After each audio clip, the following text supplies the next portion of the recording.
Welcome to this book launch of Haim Bresheeth-Zabner's latest book, An Army Like No Other, about the Israeli army. And my name is Miriam Scharf. I'm a retired teacher from East London, and I'm just sharing this evening.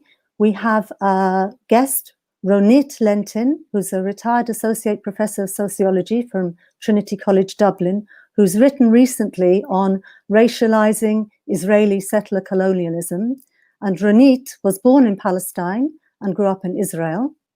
And she's going to discuss with the author, Haim Bresheeth-Zabner, she's going to discuss his book for about 30 minutes, and then there'll be time for questions, answers, and please comment in the comment box. Haim, over to you. Good evening. I'm really delighted to be discussing this book with Haim Bresheeth-Zabner. This is a hugely important book titled An Army Like No Other, How the Israeli Defense Forces Made a Nation. Now, it's important because although it's not a military history of the Israeli Defense Forces, it's a way of using the IDF to analyze Israeli Zionism and society. And it does it in a very original and very interesting way. And that's why I'm really delighted to have the opportunity of discussing this book with you, Haim. We are both children of parents who migrated from Eastern Europe, from Eastern Europe to Palestine, to Israel. And yours were Shoah survivors, mine had arrived before the Shoah. But our parents tried very hard to become part of Zionist Israeli society. And I think they succeeded to a certain degree. And we were both subjected, made into Zionist subjects, and our early lives were like normal Zionist children. But we both, since have parted with Zionism, we saw the light, you can say, and we both call ourselves anti-Zionists. And we both have lived outside of Israel for many, many years. You have lived in London, England, and I've lived in Dublin, Ireland. And in this light, perhaps you can start by telling us why you've chosen to write this book, and why in English? Sure. This is an important question. First of all, I chose to write it for people in English, not in Hebrew, and for people in English-speaking countries, because Israel is so badly misunderstood exactly in that kind of environment. Now, you come from Dublin, which was, of course, under English rule for almost 400 years. It was the first part of the British Empire. And Palestine was probably the last part of the British Empire under British control. So we are actually sitting at very interesting places. And I wanted to speak about that tension, exactly the tension between, if you want, London and Dublin, or London and Palestine. And how do you speak about it? I think Palestine and Zionism are very badly misunderstood in the world, especially now that you're not allowed to say anything to support Palestine or to criticize Zionism.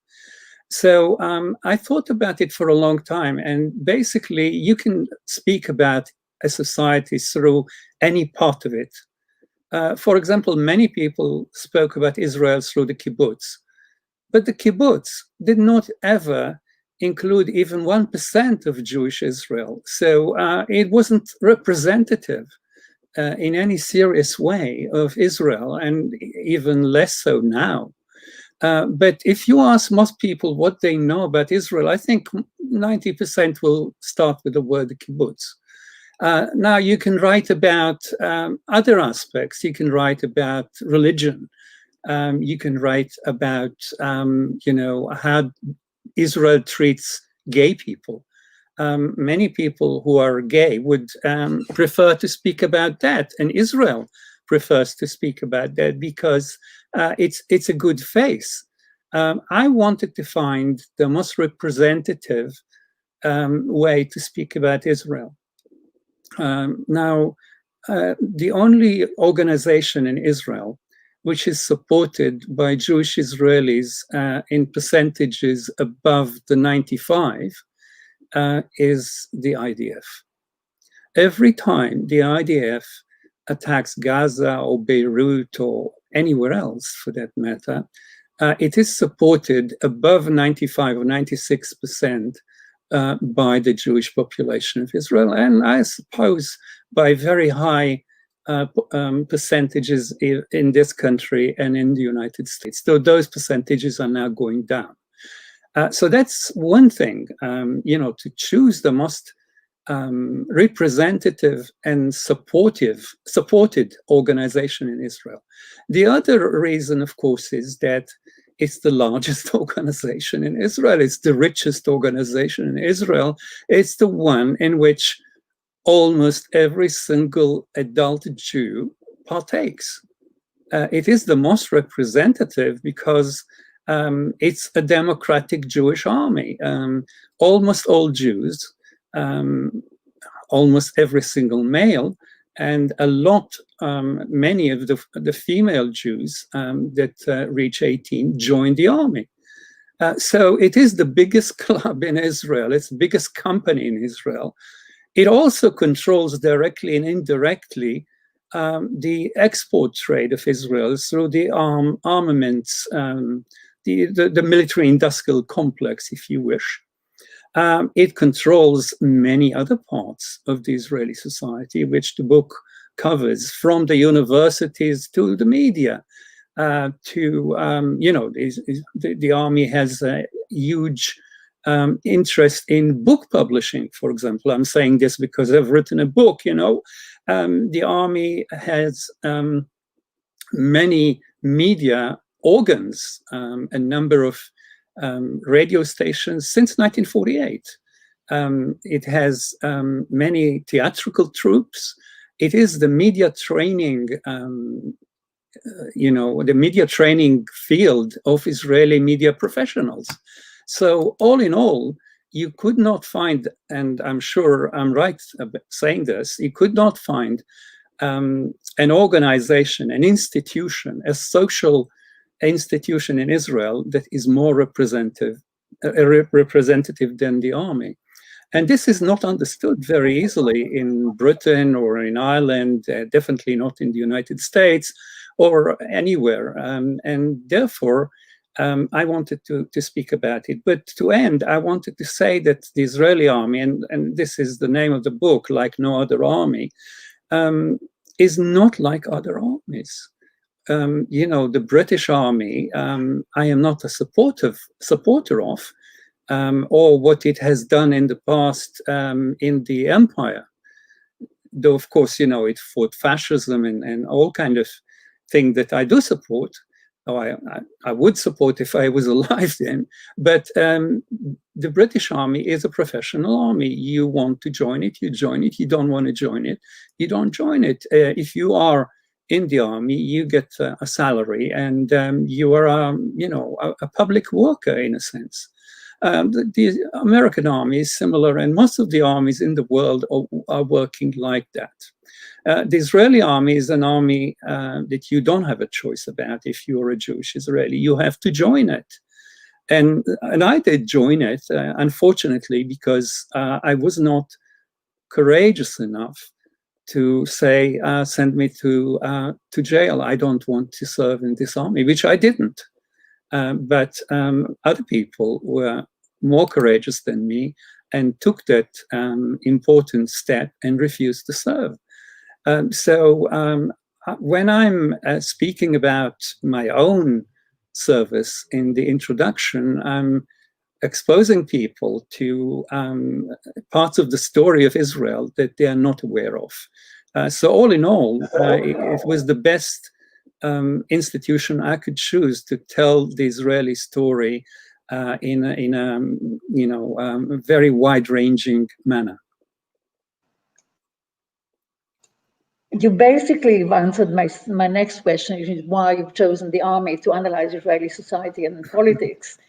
And it's important to tell viewers that this is not a military history. However, you have in various series of chapters, you cover the various wars that Israel had fought from 1948, the Nakba, which the Israelis called the War of Independence, the Palestinians called their catastrophe, through all the wars until quite recently. But I think looking at reading these chapters, the three turning points, which I think have shaped and changed both Israeli society and politics more than others. The first one, in my opinion, was not actually 48, although it caused a huge disaster for the Palestinians and the expulsion of such a large number of Palestinians, but actually in 1956, the Sinai Suez campaign. The second one would be, in my opinion, the 1967 war, which brought about the occupation of the West Bank, the Gaza Strip, and the Golan Heights. And the last one, surprisingly enough, is the 2006 Second Lebanon War. Would you like to speak briefly about each of these turning points, 56, 67, and 2006? I just want to say one word about, one sentence or two about the 1948.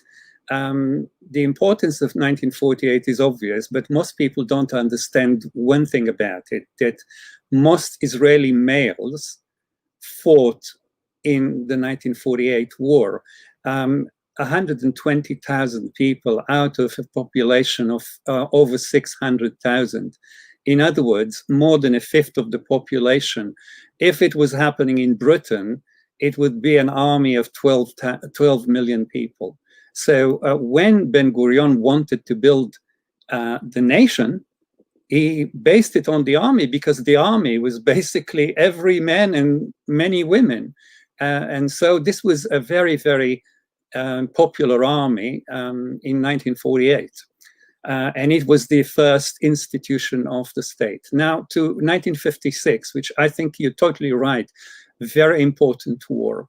1956 was a war which put Israel on the map in a very clear way. First of all, as an equal partner in crime of Britain and France, two ex-empires that attacked Nasser because they didn't like his policies.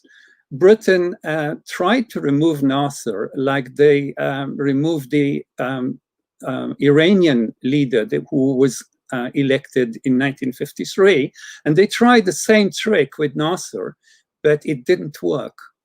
And the French were also in the game of removing Nasser from his post as the Egyptian president. He was very popular. And this went on since 1953. So by 1956, it was clear to Nasser that they will do anything to remove him, and he nationalized the canal. The canal, of course, was Egyptian. You know, it had nothing to do with Britain or France. 20,000 Egyptians, more than died in building the Great Pyramid, have died in building the canal. This is really christening the canal into a very Egyptian project. And Nasser nationalized the canal a few years in advance of the 99-year franchise. Now, Britain decided to attack Nasser and to remove him. And France did the same separately. Then they came together, I think mainly by the mind of Shimon Peres, who was very admired as a peacemaker, but he was the war maker of the Middle East.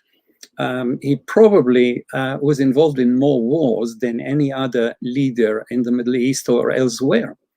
And he thought that Britain and France and Israel should do this. And he sold this to both governments just before the attack. And they both chose Israel as the casus belli. Israel will attack Egypt, and then they will call on both sides to move from the canal. Of course, Israel will agree. Nasser will not agree because this is his canal, and this will lead to a casus belli, and they will attack. Now, what is really interesting is that when they did that without agreeing this with the main powers, the US and the USSR at the time. And for the first time in history and for the last time in history, those two superpowers said to the three, partners in crime, either you get out of Egypt or we are going to bomb you.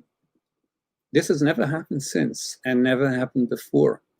Moving on to 67. 67, of course, is the war that made the society in Palestine and Israel what it is today. It is the first time of controlling the whole of Palestine. It is the first time that the rest of Palestine is starting to be with the active involvement of the army being settled. The first settlements are army settlements. They are settled by soldiers, and then they are civilized. How can you civilize a settlement? But these are the terms that they have used. They civilized the settlements. So the first few years, all the settlements were held by the army, and most of them were actually settled by soldiers. Now, of course, this is the first time that Israel is also controlling parts of the Golan Heights. And the Golan Heights is to be annexed in 1980 by Begin, but Jerusalem is annexed within 2.5 weeks of the end of the war.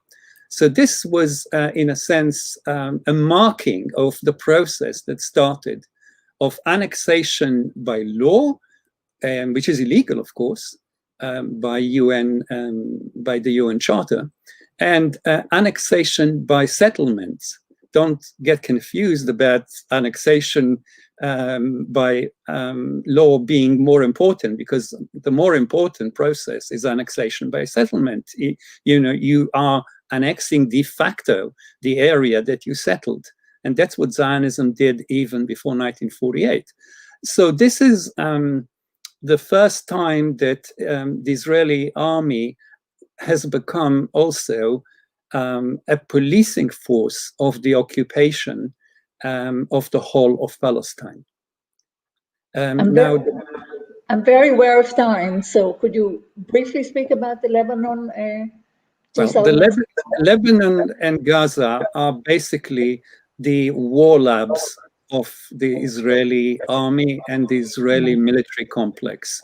This is where arms, procedures, and everything else is being tried in order to sell those as products, as training, as procedures, as software and hardware and training. These are the three aspects that Israel is, and of course, everything is sold as tested in action. And tested in action means tested in action in Gaza, in the West Bank, in Syria, in Iraq, in Libya, and of course in Lebanon many, many times on civilians. This is mainly tested on civilians. And in 2006, Israel has put 120,000 soldiers into Lebanon to fight less than 10,000 militia soldiers of Hezbollah, and it did not win. It actually lost because Hezbollah has made sure that more than 1 million Israelis could not live normally in the north of the country. Yes, they have destroyed most of South Lebanon because they have the power to do that, but they haven't won anything in this war, and they actually lost quite a lot. This is fascinating because Israel has not won all the wars that it's said to have won, even though the IDF is seen is seen as one of the strongest armies in the world. But recently, the role of the army is changing and has changed greatly. From fighting in foreign countries, in surrounding Arab countries, it has started to be mostly a policing force, policing the occupation, mostly in the West Bank, and recently also policing Israeli Jewish demonstrators against Netanyahu's regime. Would you like to talk a little bit about the changing role and the changing nature of the army in Israeli society in recent years? Well, very briefly, the last time that Israel has fought an army was in 1973. And even then, it wasn't its choice. Since then, Israel has done all it could to get the Arab armies and Islamic armies out of the conflict circle. And the last round of agreements is just continuing what started in 1978-79 with Sadat, and now is taking in countries, Arab countries everywhere. These are corrupt regimes, regimes where people have no rights. In the Gulf, most of the people living under those regimes have no rights. They are, in the two countries that first signed last month an agreement with Israel, 90% of the population living there are not even citizens. They are Gastarbeiters, as they call them in Germany, without any rights. So these are not democracies of any kind that we can consider. Not to speak of the lack of rights for women in these countries. Of course, but basically that meant that no Arab countries are left that are willing or able to face Israel militarily on behalf of the Palestinians. And so the policing of Palestine is left to the IDF and its many related organizations. And this is a huge military power that acts as a glorified police force. It has the most advanced electronic warfare machinery anywhere. And they know when every Palestinian leaves the door, basically drones, satellites, electronic spying machinery, which is so thick on the ground that no one in Palestine can even think without them knowing what they're thinking about. So this is the kind of machinery that is a must in order to continue the occupation, in order to continue to hold the Palestinians without any rights. There are just over 6 million Palestinians and over 6 million Israelis in Palestine, just over 13 million of both camps. So this is 6 million people policing 6 million other people. This is how we should look at it. Every Palestinian has got an Israeli policing him. This is a situation that doesn't exist anywhere else in the world. And what does it do to Israeli society, would you say? The Israeli Jewish society? The Israeli society has become militarized in 1948. So this is not new, but what is new is that everything in Israel is now militarized. For example, every major university in Israel has now got an army camp on its campus. Yeah. So, for example, in the Hebrew University in Jerusalem, there is a huge military camp with between 600 and 800 intelligence officers and soldiers. It's all very protected. Only they could come and go. They're all students, apparently, and they can all come and go in and out of the camp, but the other students, of course, are not allowed. And this is a camp inside the university. The same is true about other campuses. So most of the research money of the universities is now coming from the security apparatus. So this is not just a society that has a huge army with a huge budget and the percentage of income that goes to the army is the highest in the world. But that this army is controlling the industry, the society, the academia, the media. This is now an army that has a state, not a state that has an army. This is not something that you can say about Britain or France or, most countries that we can think of. I mean, maybe you can say it about North Korea, but where else? I think this is so true and resonates so much. But it's also a very brave book. You're saying these things very clearly, based on very good and very thorough research. And what really kind of bugs me, or I wonder, is how was this book received? How was it received in Israel particularly? And how do you feel it has been received? Well, in Israel, the book is probably denied or unknown because the main publications that could print a review of it refused to review it. Now, of course, to refuse to review it is to refuse to admit that it exists. They can review it negatively, of course. I'm not assuming that a review is going to be positive. They can review it negatively, but I think they have decided that it's quite difficult to review it negatively because it is supported by so much research done by Israeli leading researchers that they can't really poo-poo it. So the best thing to do is to pretend that it doesn't exist.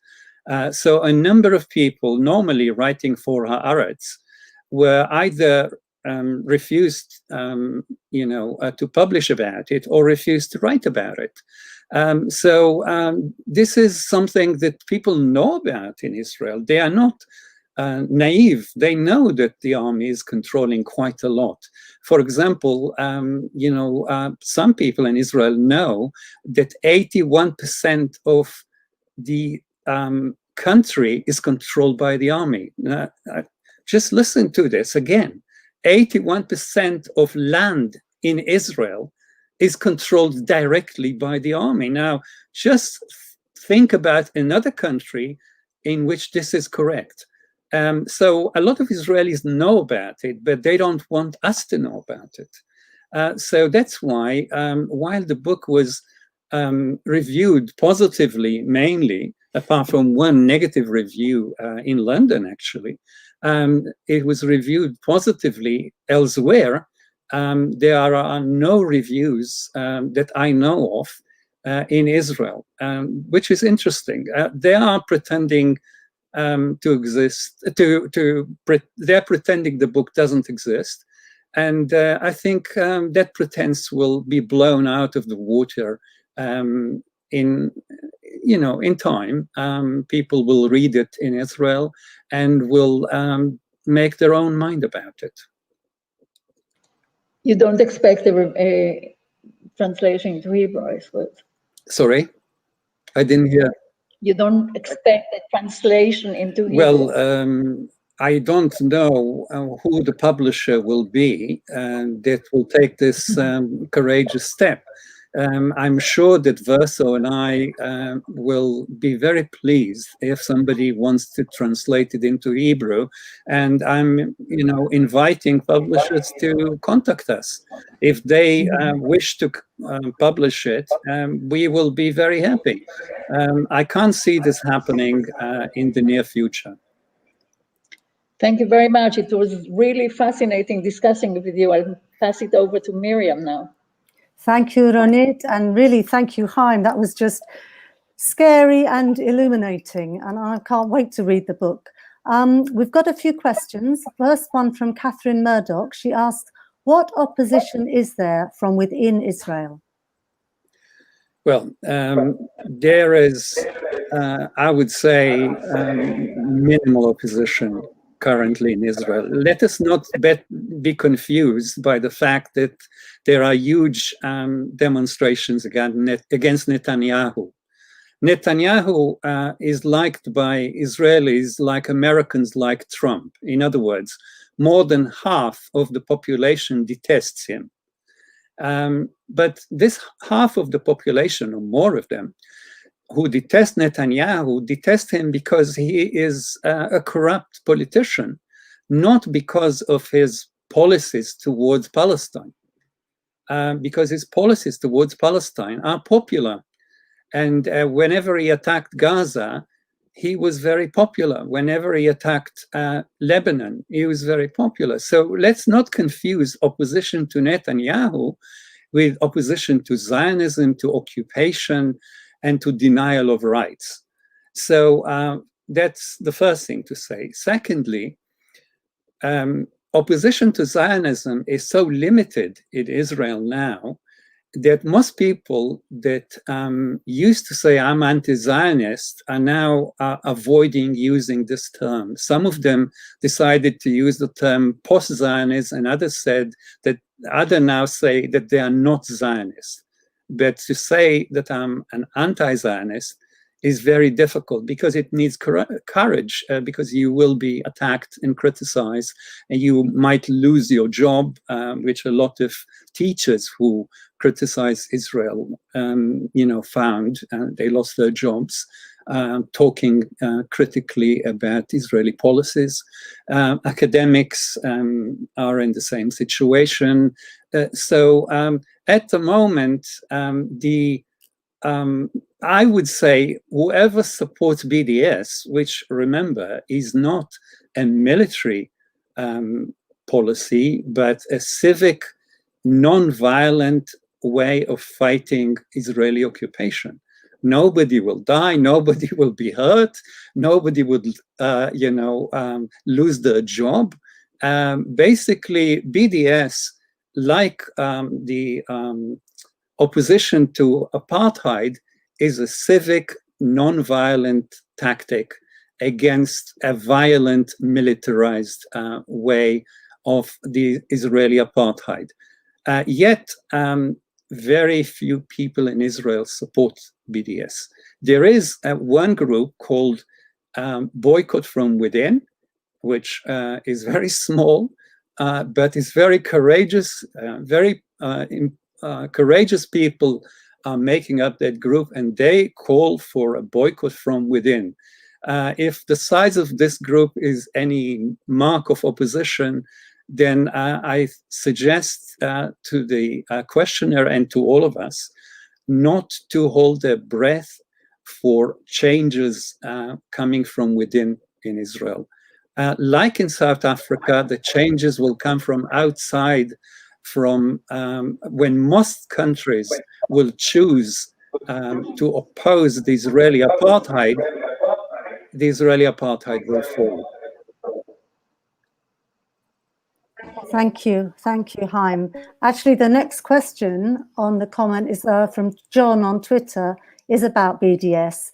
And he said the campaign seemed to be going very well, and then there was a huge pushback from Israel. And he asked, what role do you think, if any, the military had in that pushback? Well, the military directly and indirectly controls thousands of people who are sitting in a facility near Tel Aviv, are listening to us at this moment and to everyone who criticizes Israel, recording us, and then making sure that we are considered as anti-Semitic because we criticize Israel. As you know, they use the IHRA faulty definition, and we just read yesterday that the Trump administration is going to make Amnesty International and Oxfam defined as anti-Semitic organizations. I'm supposedly anti-Semitic, you know. The Nazis have killed my whole family. My parents are the only survivors of the families, of both families. And I am now called anti-Semitic. I published on the Holocaust, I published on anti-Semitism, and people like me are now attacked and criticized as anti-Semite. I think this is disgusting. But this is what they're doing, and the army is running the whole huge organizations of listening, recording, marking, blaming people. You know, the great documentary, The Lobby, done by Al Jazeera, has recorded how this is done by an army operative that sat in London. The second part recorded and documented the same operations in Washington. Israel is the only country on this earth that you are not allowed to criticize. Not only that, if you want to be elected, not just in the United States, but also in this country, you know, the Labour leader has now made clear how supportive he is of Israel. So Israel is not only the country that cannot be criticized, but it must be liked.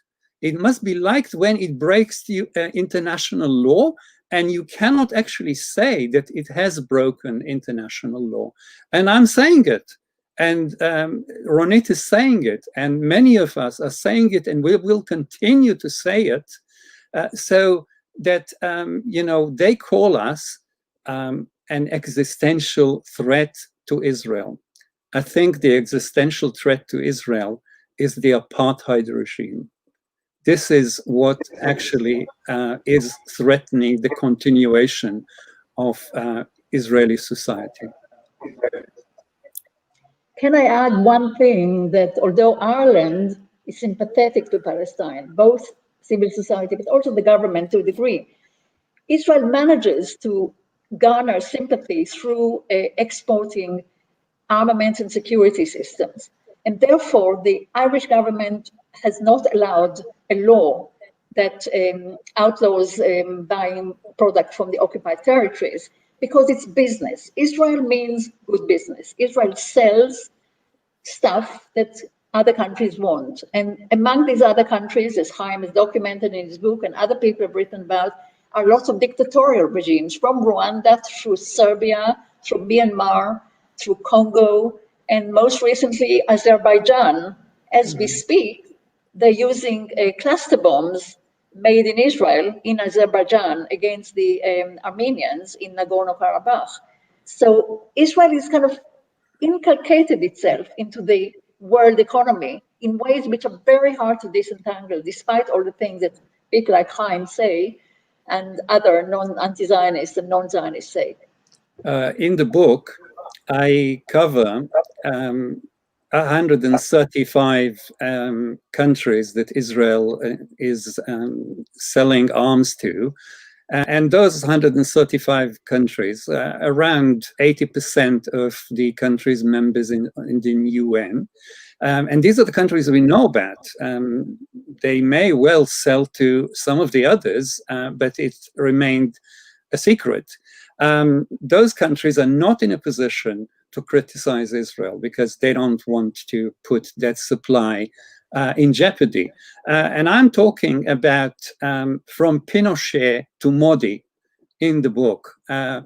Pinochet was, you know, a well-known bloodthirsty dictator against his own people, as is Modi, you know, two really illegal leaders of their countries, in the sense that they are supporting genocide of their own people. And Israel is selling arms especially to those people. India is the largest client of Israel in the arms trade, and Israel is selling more arms to India than any other country. And you have to ask yourself why, of course. India is the main opposition to Muslim, not only in India, but elsewhere.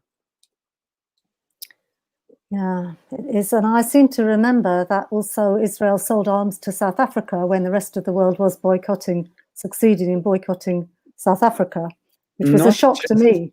Not just arms, both countries, together with the Shah's Iran, combined to build and test nuclear arms. And in 1981, Israel tested a nuclear arms in the waters of South Africa, in the Atlantic Ocean, in very famous secret, they never admitted it, but everyone knows, and it has been covered, and I'm relating to it in the book. So basically, not only the armaments that attacked the townships were produced, by the way, by Israel and Britain, So here I am, I'm sitting in London, and I'm reminding people in Britain that not only is Britain now supporting Israel and selling arms to Israel, some which are used in Gaza, but actually Britain is responsible for what happened in Palestine, because it was the imperial power that has decided not to give the Palestinian a voice in 30 years of the British mandate, and therefore made it possible that the Palestinians would be defeated in the way that they were in 1948. And since then, Britain did not change its position. And all parties in Britain are supporting Israel. Even the Green Party has acted in some ways which I'm very critical of, though I'm not a member of the Green Party. Even in the Labour Party was always a Zionist party. And they thought that Israel is a socialist country. And remember too that Britain trained the early officers of the Israeli army before the state was established. Britain has a lot of responsibility for military training and to starting this whole institution called the IDF. Well, that leads us, if I may, to another question from someone who says, is the army not in itself, in an important sense, a product of a settler colonial state, a state that has to mobilize its population against external opponents and internally against a subject dispossessed Palestinian population? Well, I think the questioner is right in putting it this way. Sorry, I don't know his or her name. Sorry, Rob. Yeah, Rob. Rob, you're right. Of course, the army is a product of this type of society, but the society is also a product of the army. This is a very interesting circle. You can say that this has happened elsewhere. It happened in Algeria, where the settler society was militarized and had a secret organization fighting against the Algerians, and indeed against the French state itself at some point.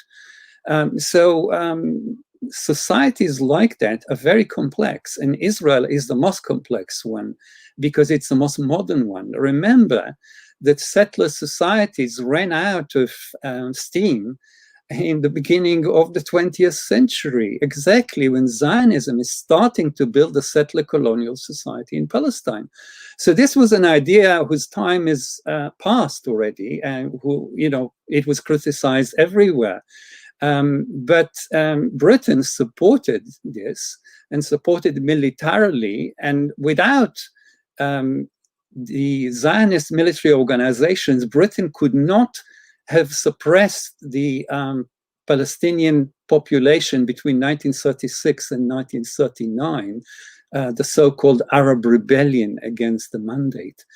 Britain was unable to suppress it, and the Zionists pushed forward and joined the British from almost the beginning in order to suppress and to, about 9,000 Palestinian cadres were killed by the British and Zionist forces combined. So this is a society which, as Ronit has pointed out, was built on war crimes, on violence, law breaking. Therefore, the army is not the creature of the state. The state has become the creature of the army because the army existed first. Then it created the state. And as I point out in the book, then the two created a nation.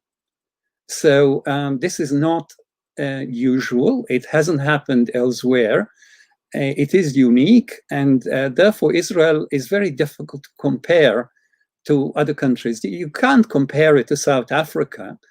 You can compare the apartheid in South Africa with the apartheid in Palestine, and many people have done it. Archbishop Tutu, for example, etc. So, and Nelson Mandela himself compared them, and they both said that the apartheid in Israel is worse. Because this is a militarized apartheid, which in South Africa, there were military aspects, but it wasn't like, it wasn't 6 million people policing 6 million people. That's the main difference. Thank you. I've got a question here. The language I find a bit strange, but maybe it won't be to you, from Des Lynch. He says, are there different dynamics in the support of Zionism between the native Jewish Semites and the descendants of Jewish people from elsewhere, especially Eastern Europe, Germany? Well, I find the wording rather strange. I think they are talking about Semites is anti-Semitic, because, the whole notion of Semitic is part of the anti-Semitic, which came first, So the idea of Semitic or Semites is nonsensical. If anything, all the Palestinians are Semites, so they supposedly are part of the same group of the Jews. Actually, most of the Jews in Israel are not Semitic. They come from, European non-Semitic societies. So I find this, the use of those terms anti-Semitic, and I'm not using them. They are Judophobic and they are Islamophobic and they are racist, and I have no use for them. And therefore, the question itself is problematic. If the question relates to the Mizrahi Jews, as opposed to the Ashkenazi Jews, which I suspect this is what is behind the questioning, then I suggest to the person who asked this to change the terminology. And this is a big subject, which is covered in the book in one of the last chapters.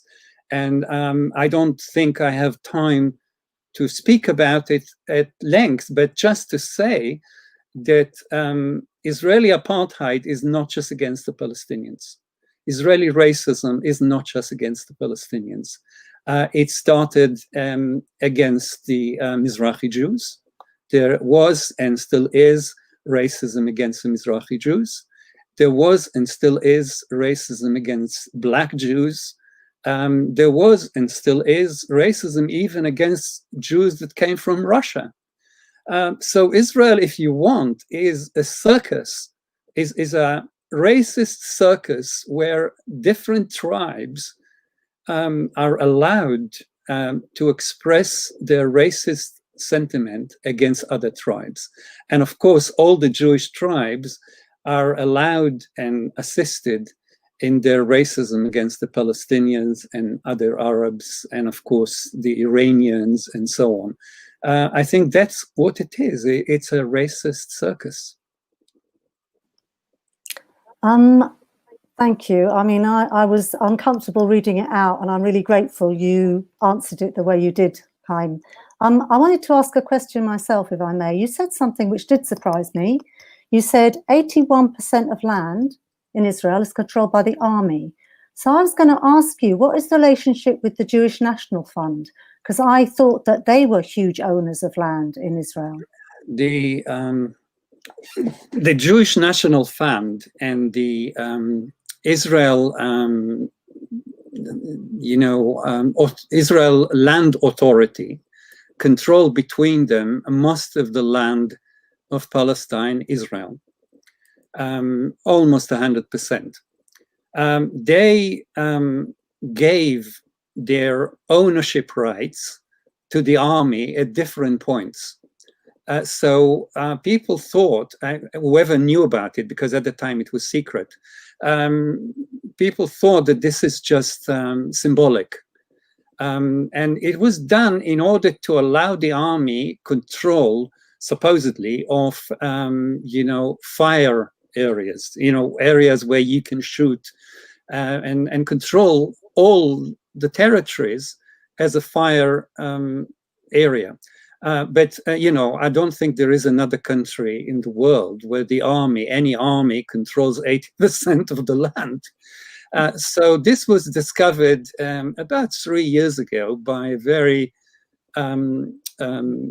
professional researcher of Haaretz newspaper. And the army tried to say, oh, this doesn't mean anything because we're not using it and we're not shooting in 80% of the land.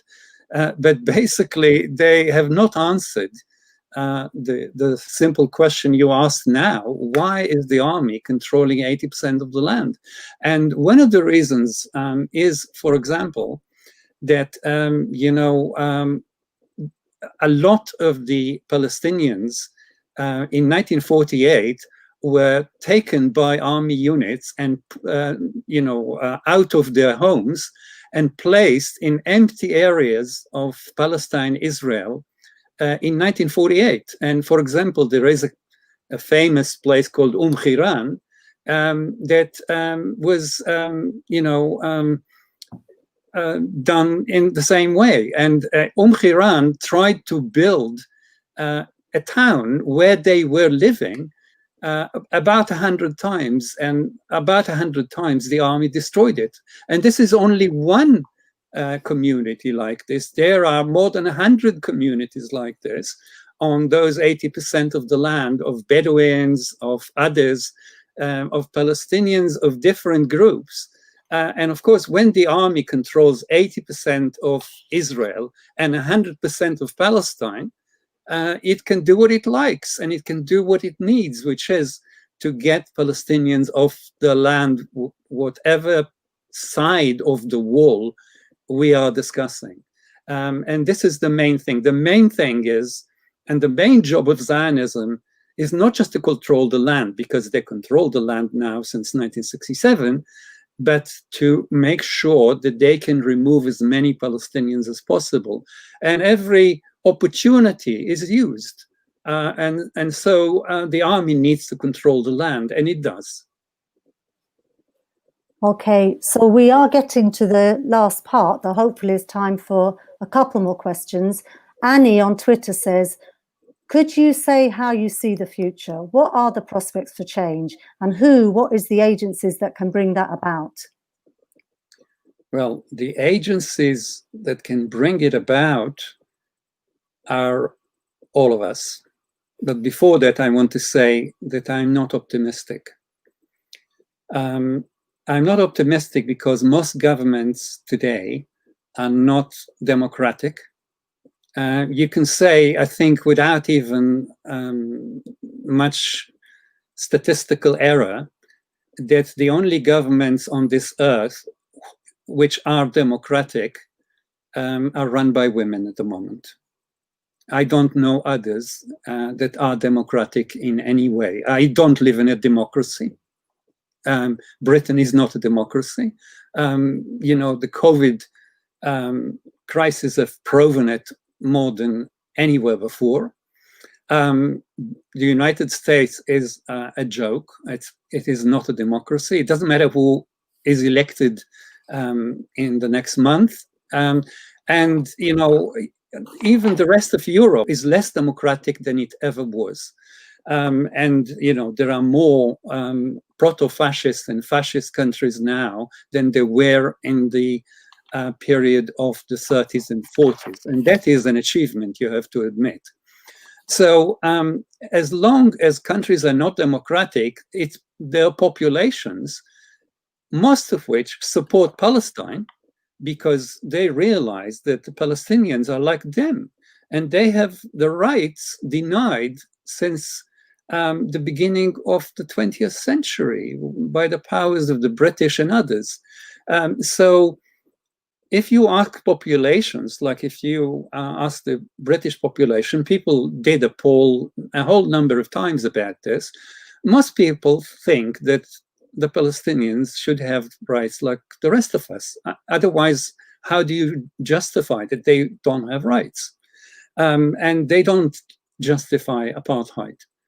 So if, we had democratic regimes, we would have a democratic Palestine, and we don't.